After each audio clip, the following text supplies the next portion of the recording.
Hello and welcome to a crazy episode of My Favorite Conservative. I am Edward. And I am Andrea, but I am not conservative. Really? No, I'm not. But he is my favorite conservative. Well, thank you very much. And I appreciate you being here today. I know you're suffering.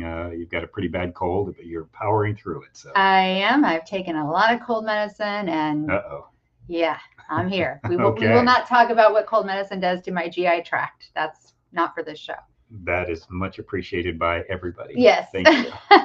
So we had a different show planned for today, which we're going to still do. But first, we need to talk about the attempted assassination of former President Trump yesterday. Yeah, I mean, we normally do a segment later in the show called This Week in WTF. What does WTF stand for? What the poopah? Yes. You won't say it. I don't cuss a lot on air. Okay, go ahead. But I think our entire program this week is WTF. Yes. Yeah. Oh, yeah. So if you have been living in a cave this weekend and missed the news somehow, former president and presumptive Republican nominee Donald Trump was shot at a campaign rally in Butler, Pennsylvania yesterday. And Butler is about 50 miles north of Pittsburgh, so a very rural area, big outdoor event. The shooter, who we will not name because we don't want to give this person any notoriety whatsoever. The shooter was a 20-year-old from a nearby town, and he was killed by Secret Service snipers. Yeah, and I'm sure everybody's seen it, but just to recap, I mean, President Trump was hit in the ear. Yes. With one of the shots where he actually did go down on his knees and was immediately jumped on by Secret Service members, for sure. Yeah, unfortunately, 3 people in the crowd were hit as well. One attendee was shot in the head and died instantly. He was reportedly with 5 family members there. Another woman was hit in the hand and forearm, and another's reportedly in critical condition right now. My heart just goes out to those families. Like, yeah. I get emotional thinking about it. But you know, what's very interesting is eyewitnesses pointed out the shooter to the police for at least 2 minutes before shots rang out. So the shooter, he was spotted outside what they called the perimeter on a rooftop with a rifle. And people told the police, there's a guy over there on a roof with a rifle. Yeah, I thought that was the one fellow with the red hair, yes, the ginger, BBC. The big ginger kid. But yeah, the BBC actually reported on first. They had him interviewed. Yes. And yeah, this young man said, we saw him minutes before, yelled at the police, I walked back over toward where I was initially after telling the police. And then he's wondering, why is President Trump still speaking? Yeah, why was he still on the stage? Yeah, he should have been taken off the stage immediately. He said he went to go back to tell him again, and the shots started ringing out. And there were other witnesses that said they saw the police and Secret Service running around just a few moments before the shots rang out. So they knew something was going on. Yes. And for what reason, why they didn't go up and shield Trump at the time, the investigations are going to be deep on this one. Yes, you can listen to Dan Bongino's show. He went live on Rumble yesterday in real time, and he is a former Secret Service member. Agent. Yep. Thank you. And on the presidential protection detail. Yes, so yeah, he knows what he's talking about. He has experience, and already tomorrow or today, depending on when you're listening to this, Monday morning, there will be hearings about how the Secret Service handled it. I did hear a correction on that. They're actually going to start the following Monday. So they're going to be gathering all the information this week. Okay. Yeah. So that something went awry there. Why don't you tell us about our current president's response? Yeah. So Biden, of course, was in Delaware because he gets to Delaware, Fridays through early Monday, usually. Yeah. And they actually called him back to Washington, and he gave a very short little statement. I thought it was quite weak. He said, apparent attempted assassination or attempted attack. And they asked him was this an assassination attempt? And he said, we'll have to see. We'll have to look into it. Yes, it was. Well, everybody in the world is looking at it like, yes, Trump was shot. My gosh. It was just, just so tragic, though, because this whole thing just seems so symptomatic of where we are as a country right now. Yes. Yeah. And there was something you said there I wanted to comment on, but my cough distracted me. So, so we're going to just dive a little deeper into this. First of all, we have to tone down the political rhetoric. You cannot call Trump Hitler for 8 years and then be shocked when something like this happens. Yeah, I mean, think about it. You've got a lot, especially impressionable young people. Now, this kid was only 20 years old. 20 years old. So since he's been 12 years old, all he has heard from the media. Now, granted, I will say, they say he is a registered Republican when he first registered to vote, if you will.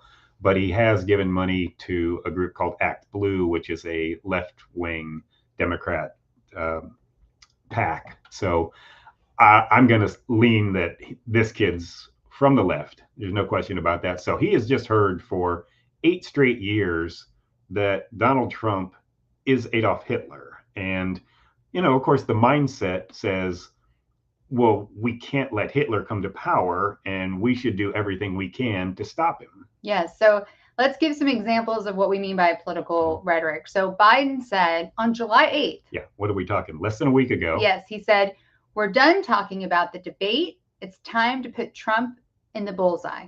Yeah. Bad choice of words, sir. Bad choice of words. Give us another example, Edward. So, former Speaker of the House and still very influential member of Congress, Nancy Pelosi, said just 11 days ago that this is not a normal election. He, meaning Trump, must be stopped. He cannot be president. And then Congressman Benny Hill, who's a Democrat from Mississippi and former head of the January 6th committee, introduced the Disgraced Act. I swear, Congress loves acronyms, guys. Yes. Disgraced is all caps, and it stands for Denying Infinite Security and Government Resources Toward Convicted and Extremely Dishonorable Former Protectees Act. What the hell? Anyway, his bill would have removed Secret Service protection for Donald Trump. Can you imagine? It's, you know, there is a thing, Trump derangement syndrome, that I think is a absolutely real psychological disorder, that Trump just breaks people's brains. Normal people that usually act rationally, but are just so terrified of him for unjustified reasons because he's already been president for 4 years. Yes. Well, give us the last one too. You know, and when I saw this and I was thinking about political rhetoric, I was thinking about Supreme Court Justice Brett Kavanaugh. There was an assassination attempt on him after Chuck Schumer, who is the Senate Majority Leader, the highest ranked member of the United States Senate, when he said, now this was March 4th, 2020. Who said this again? Chuck Schumer. Okay. In front of, at an outside event in front of the Supreme Court building, he said, I want to tell you, Gorsuch, which is another justice. Yeah. I want to tell you, Kavanaugh, you have released the whirlwind and you will pay the price. You won't know what hit you if you go forward with these awful decisions. 3 months later, a gunman was arrested outside of Kavanaugh's house in the middle of the night with a full assortment of weapons and all kinds of items. He later admitted that his goal was to kill 3 Supreme Court justices. So that's what we mean by political rhetoric. This has to stop. Yes. You have to tone it down. Now let's talk about how the left and the media are jointly guilty. Okay. They really are. All right, wait. That's redundant. Okay. Anyway. The media is the left. Okay. Not all media. Just about. Yeah. Not all media. Yeah. So Joy Reid it has been saying many, many times, we must keep Hitler out of the White House. Again, it's got to stop. And then I know you have another example here. Yeah. So there's a guy named John McWhorter. He is a very prominent academic. He's an author and a New York Times columnist. And he wants everyone to know that he's sorry that he recently suggested it would be a good thing if someone were to assassinate former President Donald Trump. Quote, I have taken a great deal of heat for implying that I wish somebody would kill Donald Trump. That is exactly what I was implying. It was irresponsible of me to say that in a public space. I really shouldn't have said it here. But he acknowledges that it wasn't a one-off. Quote, I have said it often, he admits. A New York Times columnist. We cannot, however you feel about Trump, and I personally, I've never voted for him, but however you feel about him, we cannot talk about assassinating former presidents, current presidents, presidential nominees. Like, that is not our country. That's not the U.S. Well, wait, isn't that democracy? Isn't that the way it works? Because Trump's a threat to democracy. No, we don't. Democracy is you kill your opponents. Okay, I know you're being facetious right now, but some people may not realize that because that's sarcasm, people. Yes. Okay. So we cannot do that, and I'm going to take this one. The celebrities who say that Trump is an existential threat to our country. I mean, now this is just a small sample. We could go on for 20 minutes. Yes, but we're just going to give you examples. So Madonna has said, mind you, Madonna doesn't even live in the U.S. most of the time, but I have thought an awful lot of blowing up the White House. Okay. Yeah, that's not good. Kathy Griffin. Now, this was back in 2015, 2016, when she held up Trump's bloody, decapitated head. Now, it was supposed to be a joke. You know, I still like Kathy Griffin, but it was extremely irresponsible. And then I'm going to save the best for last, honestly. And then the women on The View, again, constantly, just like Joy Reid, refer to Trump as Hitler. And then my favorite, just because he's the most outspoken, in my opinion, the most public, and he goes on shows acting as if he's some kind of political pundit, the great, fantastic actor, Robert De Niro. Respect, so much respect for your acting talent, not for your rants. He says things like, I like to punch him in the face. Well, come on. You're an actor. You're an Academy Award-winning actor. Stay in your lane, dude. Stay in your lane. Actually, for all these people, stay in your lane. Yeah, De Niro is officially tied to the Biden campaign now. He's an official spokesperson. Yeah, so that's what I mean. Like, it's like, come on. So, now we're going to move on. Okay, let's put the celebrities aside. To how this was initially reported by the media. So I'm going to give the source, and Edward's going to give us the headline. So what was the CNN headline initially? Initially, CNN said, Secret Service rushes Trump off stage after he falls at rally. Really? He fell at the rally. Yes, after clutching the side of his head, and blood coming out. Yes. I mean, really? That's what they got from this? And then what they do next? Then I was watching CNN later on during the night, and I don't know who it was. It was a female CNN contributor, but they didn't have her on screen. They just had her voice. And she actually blamed Trump for some of this violent political rhetoric after being shot, because when he stood up and was defiant and said, fight, fight, fight, I guess that's political violence. Yes. Yeah, no. All right. Give us the Newsweek headline. Yes. So Trump gets shot, right? Okay, Here we go. MAGA responds with outrage after Donald Trump injured at Pennsylvania rally. Injured? I guess he was, technically. It was an attempted assassination. You need to call it what it is. Yes, but you're then placing the blame on MAGA that they're mad, right? That the MAGA people are mad. It's just... All right, and now give us the Drudge Report headline. Yeah, well, there were a few of them during the night. One of the first ones I read was, Trump fine, in parentheses, or in quotes, after an assassination attempt. Well, at least they used the word assassination. They did, but my immediate thought was, if this were Biden and that just happened to him, it would have been Biden millimeters from death, right? It would have been this scare quote. But no, Trump's fine after the... Now, fine to me after an assassination attempt means like maybe you tweaked an ankle as the Secret Service was rushing you off stage. It doesn't mean you were actually shot. Yeah, his ear was clipped, guys. It was clipped. Well, the good news is, Edward. It is? That the FBI is taking over the investigation. So that's good news.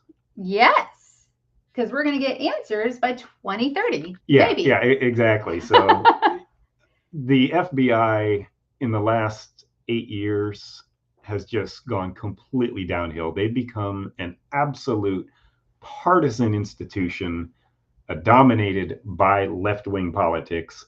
You know, just let's go back to a few incidents that were out there that they haven't quite solved yet. Well, I'll take this one because when this was one of the first things that came to mind when we were talking about this was the Las Vegas shooting that happened during the Jason Aldean concert at the Mirage. Yes, and they know who did it because I think the guy killed himself, but they don't know why. They still have no idea why this guy planned this massacre of people. Oh yeah, he killed I forget how many. Yes, I mean he had an arsenal in the hotel room. He was shooting out the hotel room at the Mirage, and they still, or if they know why, they haven't released it. We should say that. Yeah.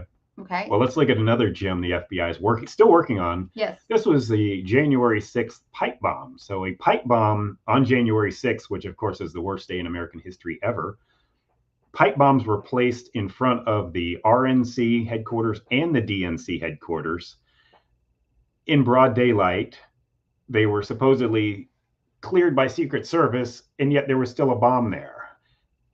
And yeah, and somehow they've arrested 2,000 people that were in DC. But they don't know who put the pipe bombs. But yeah, they can't find an actual bomber, right? Okay, all right. I mean, where you want to go look at Russia collusion, right? This is the same FBI that did everything they could to keep the completely false Russia collusion story going with Donald Trump during the campaign in 2016 and during Trump's administration. So do I trust them? Absolutely not. Well, and then there's Hunter Biden's laptop, because we don't know if it's Hunter Biden's laptop. We're not sure. Oh, wait. Yes, it is. Yeah. And we all knew it was, by the way. We all knew. Yeah, they knew 10 months in advance. The FBI had verified, which we have talked about was in a previous his show. Laptop. Yes. So do I trust the FBI? No. And let's finish up with the FBI's raid on Mar-a-Lago. Oh, Donald Trump's private residence, where they wanted him to give back some documents. So they raided a former president's house. I think that ought to tell you everything you need to know about the FBI, which is a branch of the Justice Department. So you're saying you don't have confidence? I have zero confidence in this investigation. Okay. Well, I just want to before we tie a little bow on this, I just want to say that our hearts and our prayers go out to President Trump, but perhaps more importantly to those families, to the family who your loved one died right there on the spot. We are so sorry. To the 2 other people we know of that were critically injured, we hope you recover, and that shouldn't happen. That should not happen in America. And I hope, and then I know you'll finish it up here with this segment, Edward, but I hope that President Trump going forward will only do rallies indoors. I don't think he's going to listen, but I hope he will only do rallies indoors, because you have a little bit more control inside than you do outside. Yeah. And obviously there's going to be a huge investigation, especially into the Secret Service. But to me, yes, you have the absolute cap of this thing, what is it, tomorrow? Monday. Yes. Monday. We're live on Sunday. So Monday, right, when the podcast drops. The Republican National Convention starts in Milwaukee, Wisconsin. Yes, it does. And it's going to wrap up on Thursday with the nomination of Donald John Trump as the Republican nominee. Trump, in my mind, should make this his first public appearance since he got shot. And at that point, announce your vice presidency, vice president. But the numbers would be through the roof, waiting to hear and seeing him with, a bandage on his ear, whatever, and hearing him. Yeah, I think you're right. Ratings gold. Yes, I think, yes. And Trump and ratings, it's all about, right? Yeah. So we had to cover that. It was breaking news less than 24 hours ago. We're going to go back to our normal format where we talk about the polls. Now, keep in mind, these polls do not take into account what just happened yesterday. Do not take into account the attempted assassination of Donald Trump. So in the polls last week, the Real Clear Politics national average, Trump versus Biden. Trump last week was up 3.3. He is still up, but it's 2.9. So he has dropped slightly. He has, but somehow I have a feeling that number is going to go up just on the sympathy vote. Yes, right? that number is going to change next week, but go ahead. Yeah, and then we do this day in history. So let's look back on this day, July 14th, in both 2016 and 2020 and see how the race matched up. So in 2016, Hillary was 3.1 up. She was up 3.1. Biden was up in 2020, 8.8. So you think about it now, say Biden's up 8, rounded off, or 9. Trump's now up 3. You're looking at a 12-point differential from that. Yes. That's a big difference for sure. All right, let's get into the battleground states. We always talk about Pennsylvania, but Pennsylvania has never been more important than it is right now. Yeah. So last week, Trump was up 4.5. He has increased that. He's up now 5.3. Yeah, and again, this happening in Pennsylvania, I think it wouldn't surprise me to see it at least be 6 the next poll that's taken. Yes. North Carolina is a wash. Trump was up 5.8. He's still up 5.8. Why don't you give us the next one? Let's go down south to Georgia. All right. Last week, Trump was up 3.7. This week, he's up 4.0, a little bit of an increase there. A little bump. And in the Midwest, in Michigan, Trump last week was up 1.5. This week, he's up 0.6. So he dropped, a little drop there. Dropped a bit there. But in Wisconsin, where last week, Trump was up 0.6. He's now up 2.6. So that was a big move in Wisconsin. For what reason, I have no idea. Yes. And we are going to do we're going to try something in just a minute, a little share screen on predicted.org, which is a gambling website. But on that website, they have Trump easily winning Wisconsin. It's very, very interesting. Out west in Nevada, last week, Trump was up 4.6. He's increased that now to 5.2. I do think he's going to turn Nevada back to red.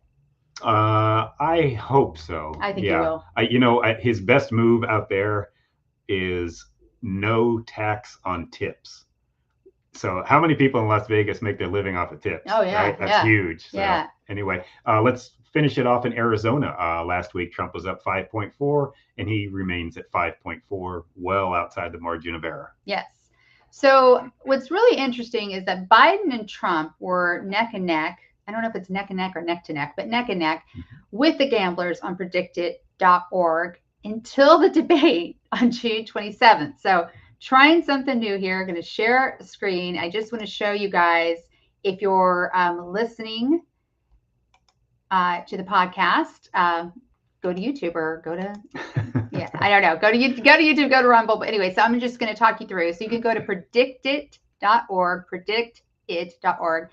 And this is a 30-day overview that I'm showing our screen right now that shows you that, Trump and Biden, Trump is the blue, Biden is the purple, Harris is the red. And you can see Trump and Biden were kind of, even again. And these are gamblers. So these are people putting their money where their mouth is. Absolutely. Right? Okay. What's really interesting is that after that debate, there was a plummet in the purple. You can see right here, I'm pointing on the screen, a plummet. Biden, and he keeps just going down, and Trump is either steady or going up. And again, this is the last 30 days. But I mean, look at the difference. At one point, Harris overtook Biden. I mean, not even close to where Trump is, but overtook Biden in the prediction that she would be winning. This is winning the 2024 presidential election. So it's pretty fascinating. Biden's in free fall after that debate. Yes. And Harris rose a little bit, but then kind of fell off again when people realized, oh, she's Kamala Harris. Exactly. Yeah. So if you want to see what the gamblers are doing, highly recommend it. And hopefully that screen share worked, and we're going to stop sharing right now. Looks like it did. Awesome. All right, Edward, we did have a show that had nothing to do with the attempted assassination of President Trump.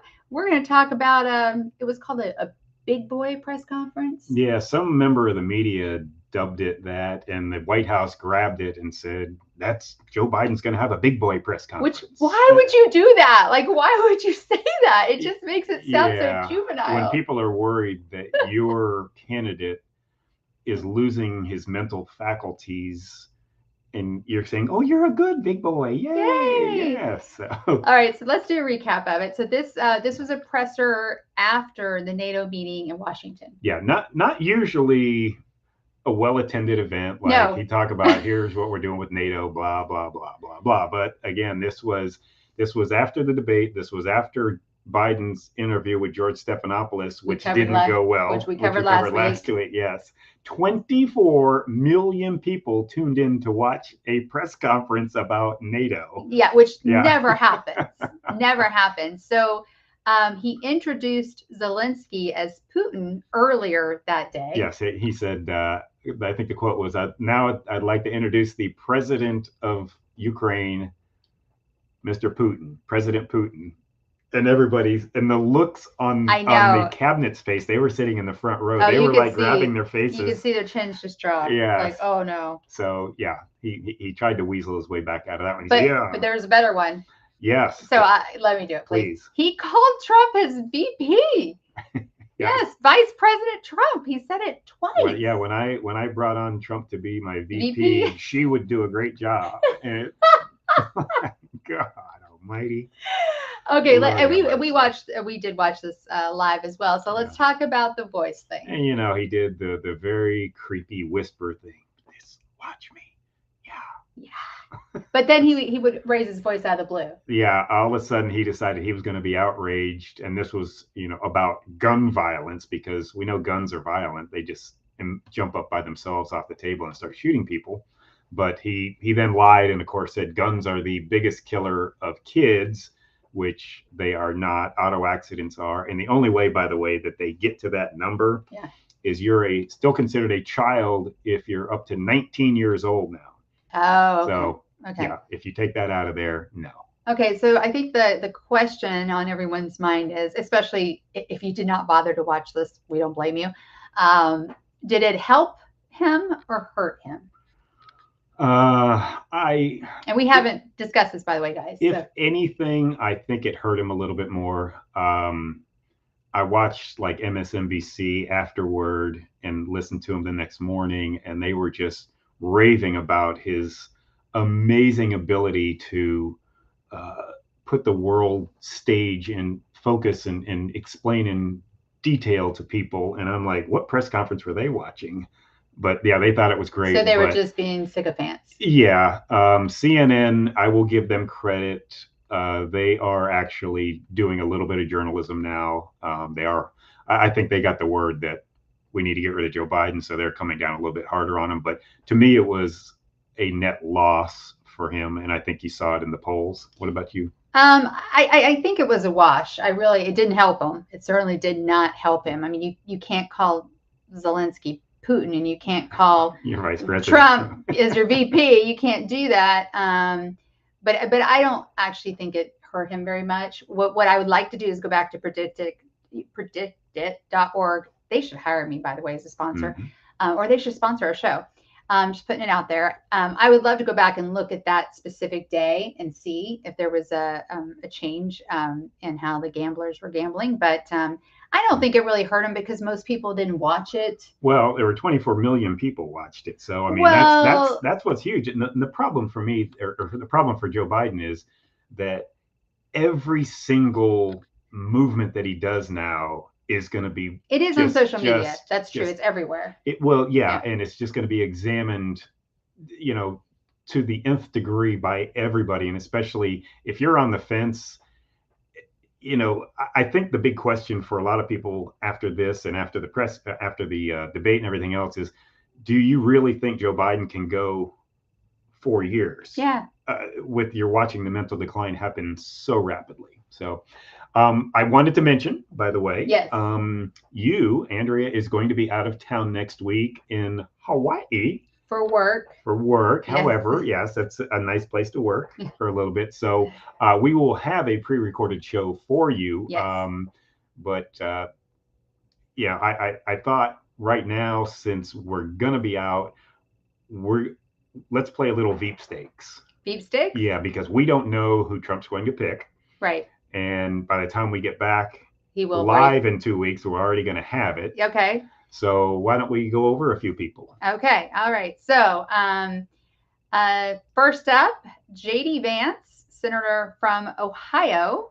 Does Trump need Ohio? Trump does not need Ohio. I think that J.D. Vance can help in the Rust Belt. You know, he's from Ohio, which is right close to Pennsylvania, Wisconsin, Michigan, and his book Hillbilly Elegy, which I loved, you know, shows how he was brought up, basically a hillbilly, if you will. He understands this environment, and I think that could definitely help him. And he is winning with the gamblers on predictic.org. There you go, with another commercial. I know, right? He is. Well, what's really interesting is like just a week and a half ago, he was not. So, but he is now by far in the #1 spot.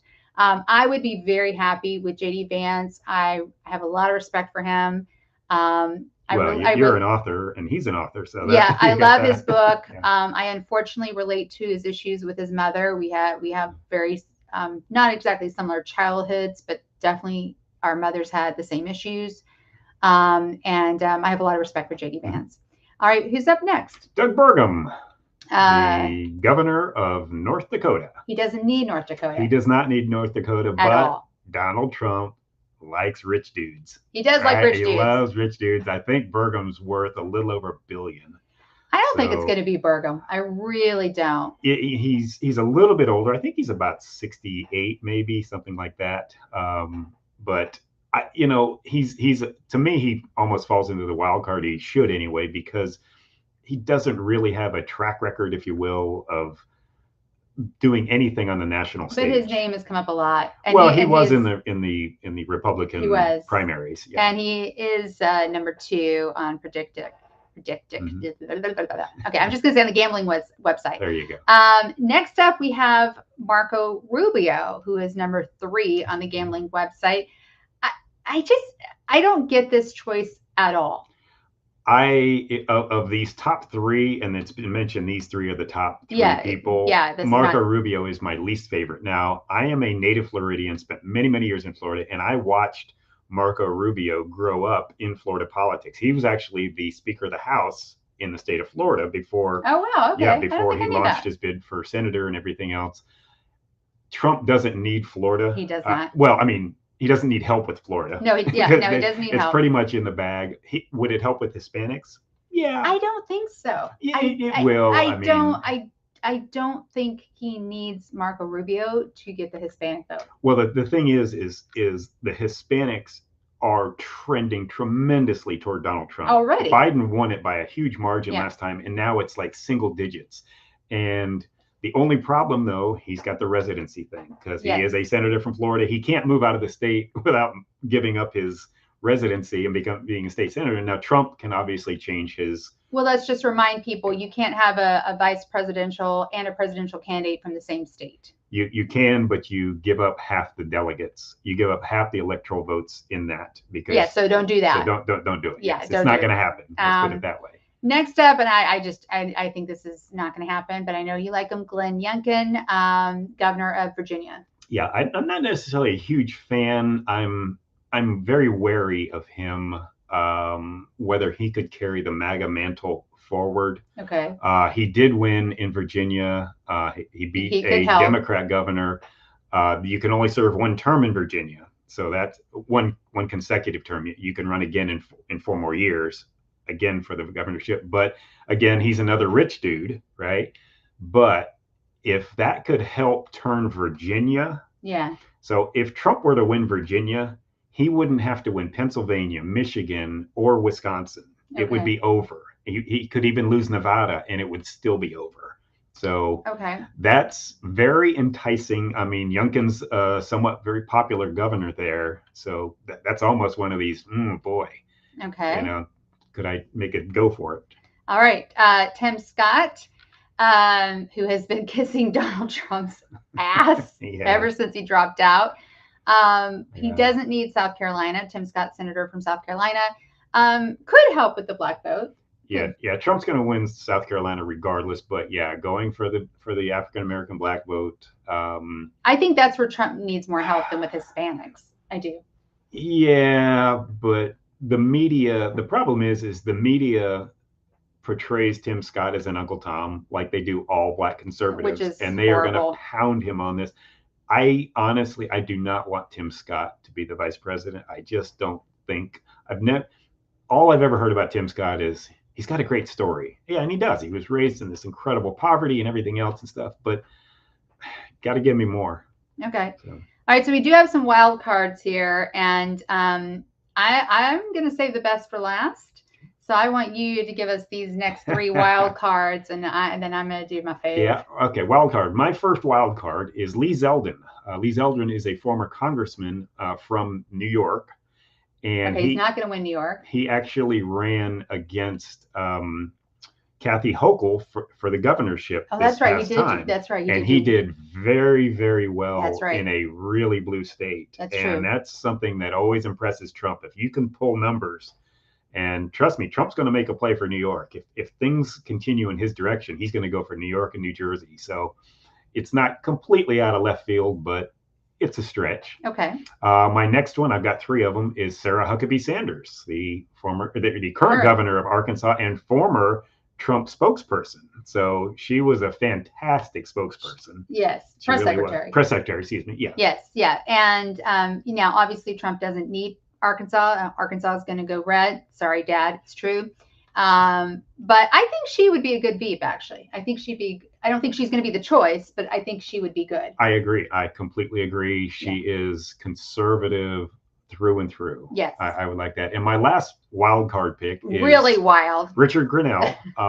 He was initially in Trump's administration as the ambassador to Germany.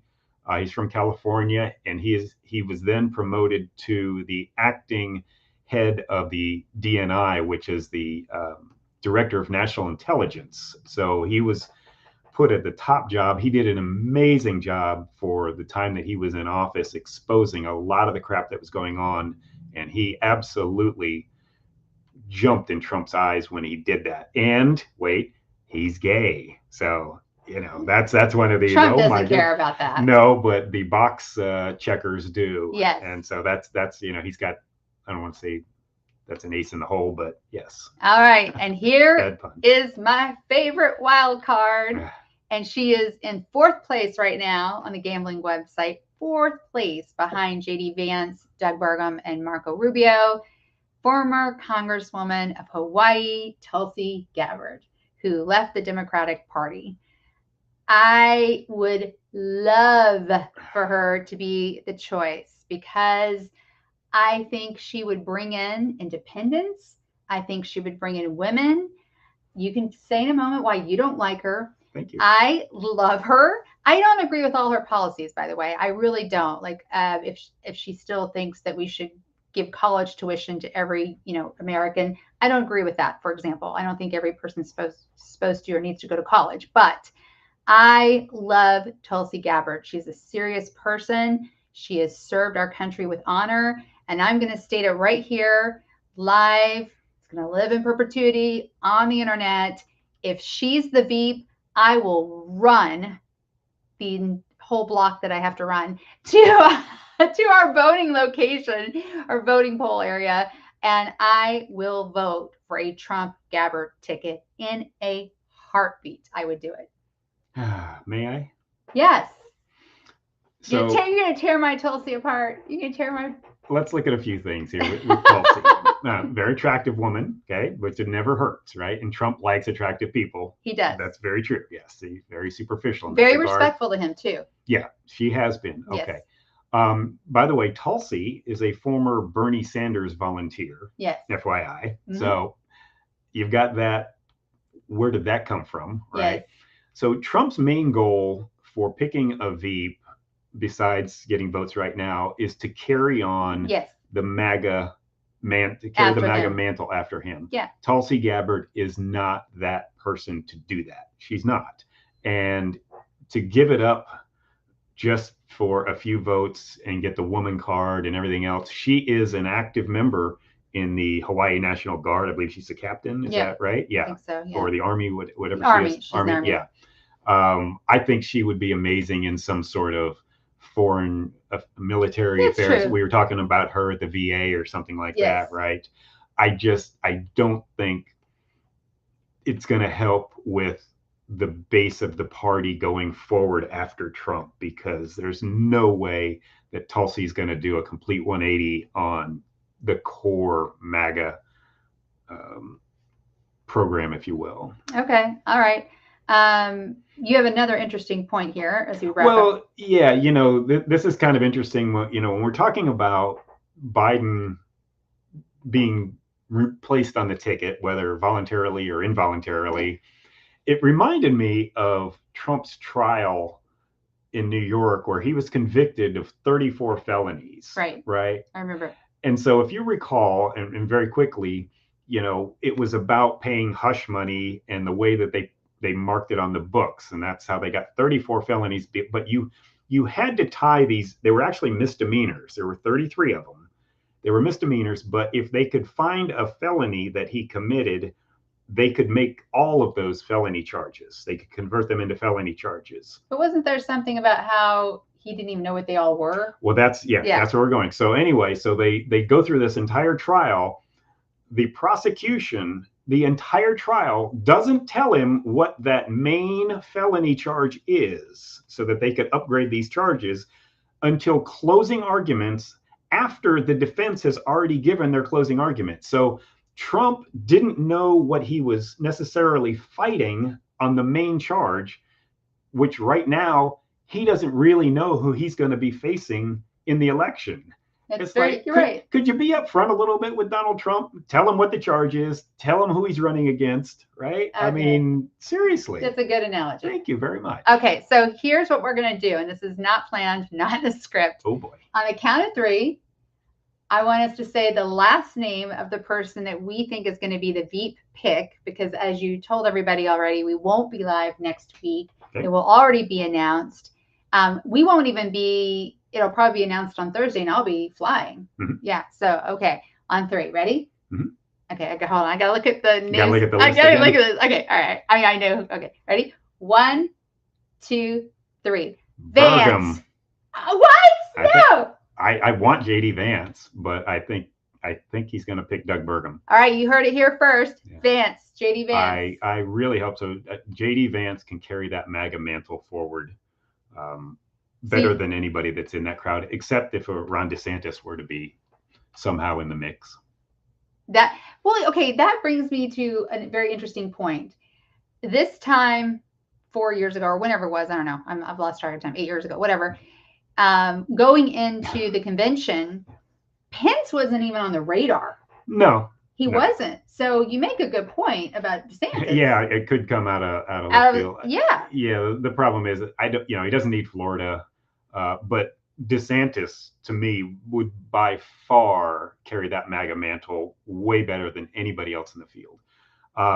Either if he picks Burgum or JD Vance, I think in 4 years' time, in 2028, it's going to be a wide open primary. In the Republican Party, because there's so many good people that are out there. It really is a good. Yeah. So just because you're vice president, that you're not going to get the immediate handoff. As Gore found out. Yes.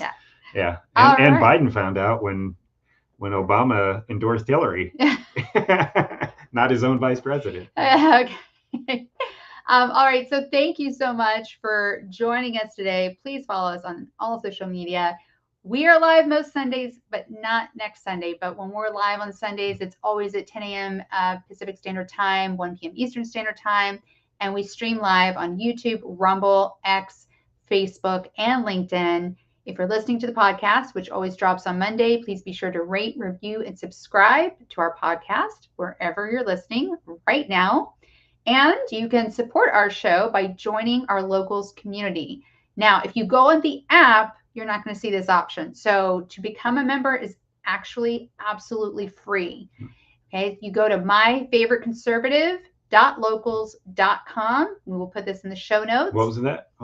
My Favorite Conservative. Mm-hmm. That's you. Okay. Thank you. .locals.com. Okay. Thank you. And you can join Locals for free. And you can join, I think, any community on Locals for free if you want to support our community, which allows more engagement. We do have a special going on right now. So our goal is to have 100 members by my birthday, which is August 15th. So a month from today, if you're listening to the podcast. And so for the first 25 people who become a supporter, we're giving away a free 1-month trial with the promo code FREEDOM. So if you decide to support the show, that's in addition to being a member, just use the promo code FREEDOM. All right. All right. So please be sure to follow us on the socials and go to myfavoriteconservative.show. That's myfavoriteconservative.show. And our prayers are with President Trump and all of those injured and hurt. Yeah. And let's hope our next live show doesn't get any crazier than it's gotten here these last few weeks, because we can't keep going this direction. That's right. All right.